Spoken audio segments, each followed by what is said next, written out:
Songs of the Return, Volume 5. It came to pass that our great Lord Ysgramor, the harbinger of us all, sat before an encampment fire. The crews of the Jorvesker, the Fallowfire, and the Kaalkeas bade him eat and boast and drink, for the boon members of the 500 companions were abroad in the land. Stories were told, hearts won and lost, and always the smell of roasting meat hung in the air. The greatest of us all beckoned every warrior to his side, and spoke the tale of Wuthrad's forging.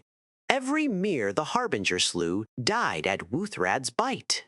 All through the long campaign, the only weapon that would fit in the harbinger's hand was the mighty Wuthrad. As he told it, the most legendary of axes was forged in the darkest of nights. It was the Night of Tears.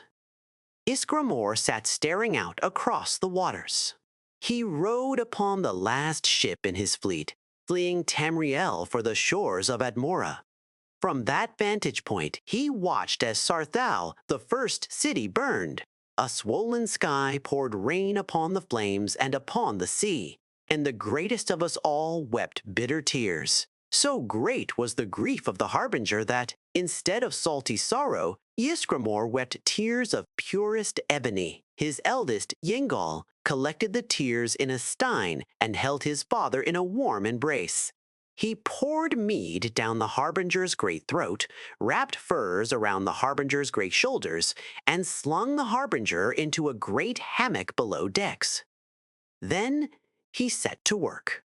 For Yengal, eldest son to the harbinger of us all, was the greatest smith our people have ever known. There, on the sea, Yengal set to work with his tools.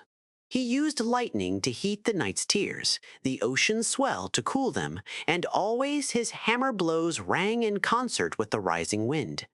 When Ysgramor awoke the next morning, Yengal presented him with a mighty axe, hewn from the sorrow that had laid him low just the night before. And the harbinger of us all embraced his son. He cried out in joy, sadness, and rage. And there, on the deck of the last ship from Sarthal, Ysgramor named his axe Wuthrad, which means storm's tears in the language of Admora. It was then, in telling the tale, that Ysgramor paused.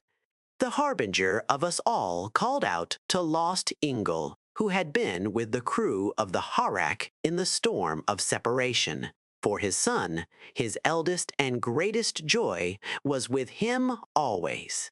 He who had bound the storm's tears, he said, rode with him always in the days of the noble and honored 500.